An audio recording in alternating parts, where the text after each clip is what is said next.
Hi everybody, my name is Dr. Kim Hewitt. I am an Associate Professor of Instructional Technology in the Department of Educational Technology and Foundations at UWG. And in this video I'm going to quickly, I hope, show you how to navigate in this course. We're going to start on the outside here on this home page, the course home, should I say. First, let's look at the navigation bar very quickly. All right, so looking at course navigation, this button, Course Home, will always bring you back here to this home page of the course. The syllabus is a great link that you should check regularly throughout the class to access course policies, instructor contact information, all the good stuff kind of underpinning this course. And it's going to be there for you at any point during the semester. You can download it as well as a PDF, but you might wait until, a few days have passed and it's really stable. Sometimes instructors have to go make some quick updates during the first few days of the class, so I wouldn't really download it like day one. Content is where we're going to go in a moment. We're going to save that one, but that's where the class happens. That's the big button. I really wish it were bigger, brighter, and bolder because it looks kind of boring and it's kind of a boring word, but that is the core of learning in this class happens there in content. Communication is a place where you can find a number of tools. Class list will tell you who's in this class. Discussions will use email. You should actually check it and clear it out. If you see a little orange button next to the email icon right here, you need to go check it and deal with it. And you should do that every time you come in, honestly. Keep it weeded out.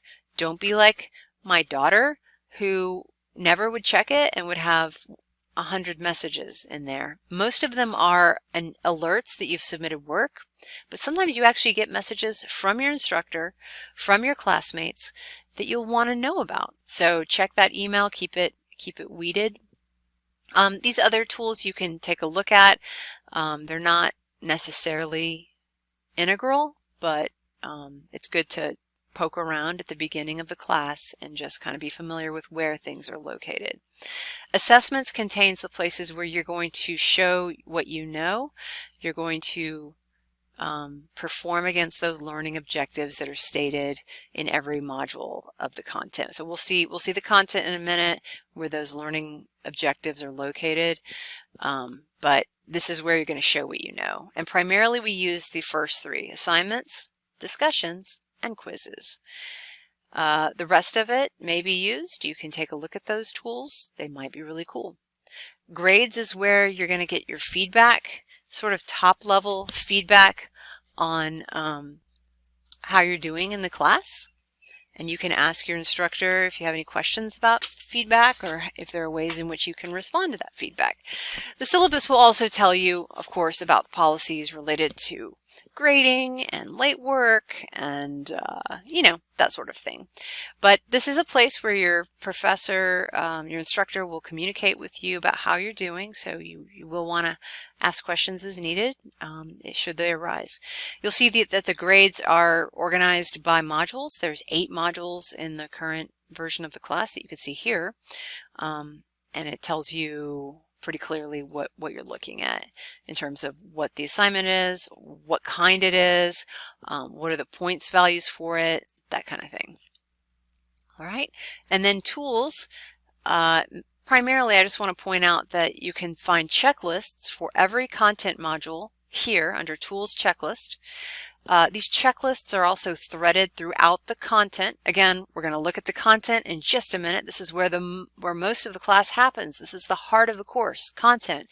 Checklists are threaded throughout the content modules, but if you like this version of the checklist, you can come over here at any point and let's say you're in module 3, you can mark off that you have done things as you do them, and you can save that progress and it will show here, or if you look at the checklists through the content, it'll show there that you've saved it. So it'll save it on from both versions, even though they don't look exactly the same.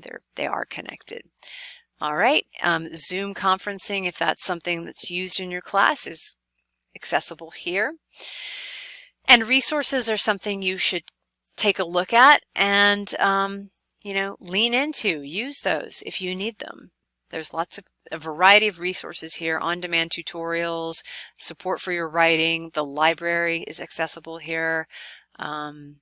Accessibility and testing services. If you require those services, you need to reach out to your instructor immediately and let them know. And counseling, you know, even online students can access counseling services at West Georgia. It's part of what you get here. All right, so that covers sort of the navigation bar. Also, make sure you take a look at announcements as they are posted in your class. You can dismiss them once you've read them if you'd like to, or you can leave them up. Even if you dismiss an announcement, you can always go back and access through the announcements button right here. You'll also see the calendar with the upcoming items on top is posted over here. Some of these items you can actually click on and it should take you to them, like I believe this one will take you to that discussion. Yeah, it does. It shows you the instructions, it shows you the rubric, and it even can take you, if you click this, into that discussion board directly. But not everything, I'm going to go back to the course home, not everything that you click here on the calendar will do that. For example, this module 0 ends, if I click that, it doesn't really give me anything extra. It just takes me into the calendar and there's no more information about it. It just says module 0 ends. Oops, and I just went out to the home page of Coursed-In outside of the class on accident. Okay, now I'm back in our class. I'm going to talk about content now. I'm clicking on content, and just to make sure that we're at the top level of the table of contents, I'm going to just click table of contents here. Okay, and what that does is it shows us everything in this course. I'm kind of curious what happens if okay, no. And so we can ask ourselves, what is in this course? What is the structure of this course?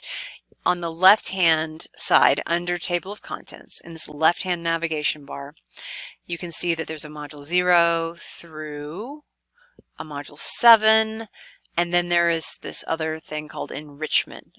That's another sort of module. It's unofficial, it's informal, you don't have to look at it, but you can. It's referred to throughout the through the actual modules. They refer to this enrichment module, but it's not really essential that you look at it. What is essential is modules 0 through 7. It's possible at the beginning of the semester that you can only see one of these modules. You might only see module 0, but these other ones are here. They are lurking and hiding and ready, you know, getting ready to be revealed if you cannot yet see them. And that's okay. Sometimes it's good to not open up all of the modules because you might get overwhelmed or your classmate might get overwhelmed. So there's a pedagogical reason to not always open all the modules. So don't panic if you can only see one. But I am going to show you how to navigate, you know, regardless of which module you're in. I'm going to show you how to navigate. All right, so we looked at the left-hand navigation bar here in content to see all of these modules, right? Another way to see everything is if we kind of move to the center of the page. We're looking at the table of contents, and I'm going to make my screen a little smaller so we can see a little more. Here we see module 0. We see all of its contents. So we know that it's going to have 1, 2, 3, 4, 5, 6, sort of 7 things, at least at this top level. It has, I'll make it a little bit bigger. It has web pages. It has a checklist threaded in it. It looks like it has a submodule of policies, procedures, technologies, and materials. It has a page called Readings and Viewings, which is a web page. It has another web page called Module 0 Activities. Then it ends with this Module 0 Assessment Submissions, another submodule. Okay, so that's a structure, that's the structure of Module 0. Let's go ahead and go down to another module and look at its structure. It's basically the same, except it's actually a little simpler. In fact, modules 1 through 7 are all simpler. than Module 0. Because Module 0 is the Getting Started module, it's going to have this all these extra goodies about policies and resources that the rest of the modules do not have. So let's examine the structure of just a regular module. So modules 1 through 7 will function more like this. That is, they have a welcome page, they have a checklist, a readings and viewings page, an activities page, and then they end with this sort of summary submodule of what all are you supposed to submit work-wise for points. Okay, so that's going to be those 5 things will be in every module from module 1 through 7. Okay, that's the structure.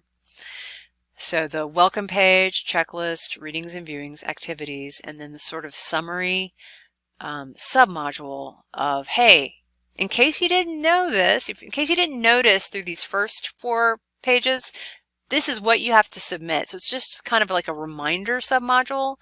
It's really there as a courtesy. It's not there to confuse you or be, repetitively confusing. It's really just there as a, hey, if you forgot, if you didn't notice, this is what you submit this session. Okay, so let's look at one of these. We're going to look at Module 1 first, and then we'll go glance at Module 0. Why do we look at Module 1 first? Because this is the core of how modules are structured. So modules are going to begin with a welcome page that tells you what is this module about.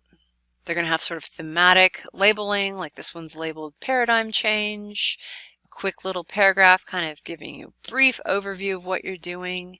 They may have a welcome video that kind of just talks you through how you work through the module. They may not. You don't need that welcome video. You don't need the one that I'm talking about that just says here's what you're going to do, because you can see what you're going to do, and I'm telling you in this navigation video how these modules are structured. They basically do what I'm showing you right now. You read this page, this whole welcome page. You can read these learning objectives. They tell you what you'll know and be able to do as a result of working through the module. They tell you specifically like what you're going to be learning about, what you should be able to do, what you should be able to perform, and what is the assessment, that is, what is the assignment, quiz, or discussion through which you will demonstrate you can do, that you know this thing, that you can do this thing, that you can perform this thing. So that's what the learning objectives do, and they tie it to these assessments. Now don't be confused that some of these assessments appear more than once. All this means is that there's several things you're reading about. For example, like here's a reading journal assessment. You're going to be reading about learner-centered instruction. You're going to be reading about the attributes of innovations, and you're going to be exploring some innovations through ISTE, CAUSIN, and OECD and EDUCAUSE. And all of those things you're going to be learning about and reading about are going to be on this reading journal part 1. So don't worry, you're not doing this thing 3 times. You're just reading about a variety of things and doing this 1 time in this session, in this module. Okay, so every module has a right hand, left hand, previous and next navigation, and you can open this side panel and see all the contents of the module there as well, and you can actually click to them through that. So let's go ahead and click this right hand next button. Here you see the checklist. You can select items. It saves it automatically in this version of the checklist. When we click right, we then go to the Module 1 Readings and Viewings. You'll be reading and viewing here. You can access each reading here, and for example, you can, I'm not going to do that one, I'm going to do this one. Ragaluth and Duffy's Paradigm Change. You can just click it here. It should open up, and you're able to read it just like that. And when we click to the right and we go to the Module 1 Activities page, here you can see all of the different activities, whether that's readings, discussions, this learning about an upcoming assignment, actually doing your discussion, accessing your instructions, all of that kind of thing. So that's how you navigate through most of the modules.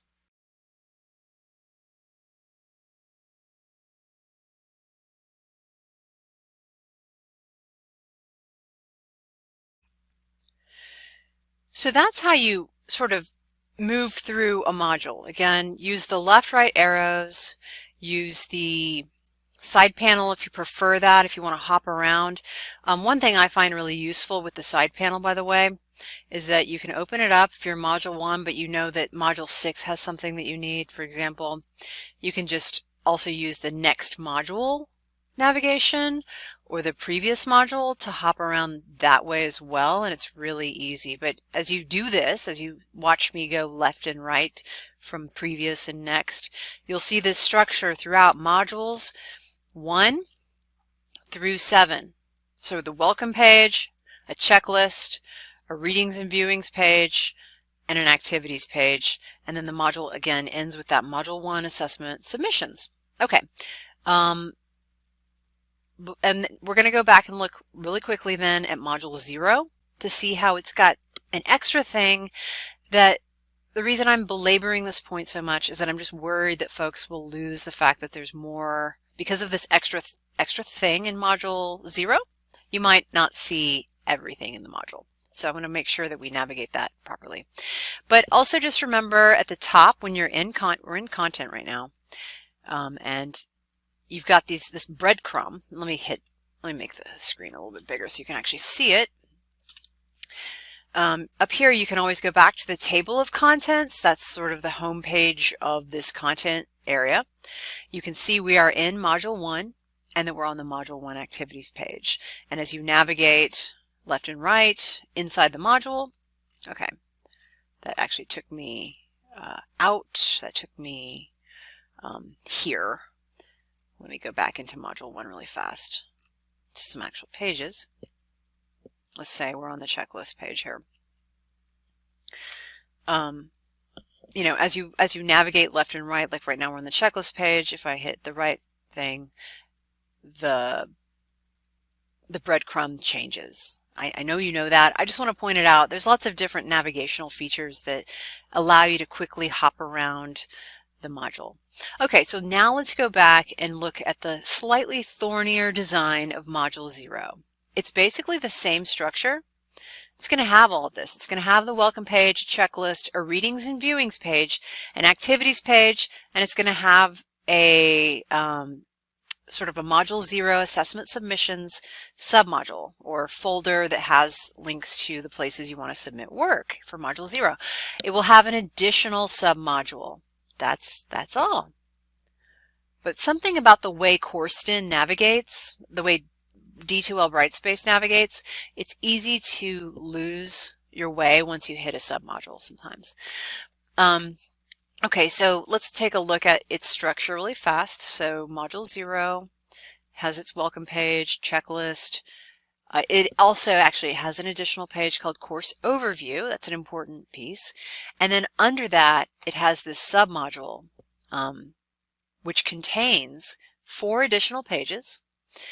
Then it's got the readings and viewings, it's got the activities, and then it has this sort of, again, summary, sort of assessment submodule. So why don't we take a look at the Policies, Procedures, Technologies, and Materials submodule? Clicking on that, you can see that there's 4 pages in there: syllabus and course schedule, communication and interaction, instructional materials, and where to get help. So let's cruise through this one really fast just to kind of experience it. So if I go to the welcome page and I just start navigating through, again, I'm going to make the screen a little smaller. I'm going to make this real quick. We're almost to the end. And I'm going to click right on the right-hand module navigation tool. There's the course overview. It's got lots of great information. And then it opens up this submodule. And for some people, if I hadn't warned you ahead of time, you might think, okay, this is the end. This is the end. You might go in here into syllabus and course schedule, and you can read all of that. Keep navigating with that right-hand module navigation button. Keep navigating. Again, you've got your breadcrumbs kind of showing you where you're at. You've got your, you know, you've got your side panel, but it might be confusing to you because it doesn't look the same as it does in module 1, 2, 3, 4, 5, 6, and 7. You can see that you're actually down a level. See this up a level navigation tip. So let's keep going through this. We're keeping on going. We're on the where to get help, and now we've clicked right. And now it takes us back out here. And again, just don't forget, after you get through this policies procedures submodule, you want to go back in to the readings and viewings and the activities and finish out the module. Okay, that's navigating the course. I think that's extremely thorough, probably more thorough than you need. Feel free to ask your instructor if you have need of any help on how to navigate, how to do anything in the class. They're here to help you. In fact, let me end on one quick note. They're here to help you to an extent, and if you're like, who's supposed to help me with what? In Module 0, in the Policies Procedures submodule, there is a Where to Get Help this semester page that will actually specify where you can get help for a variety of problems. All right, thanks so much.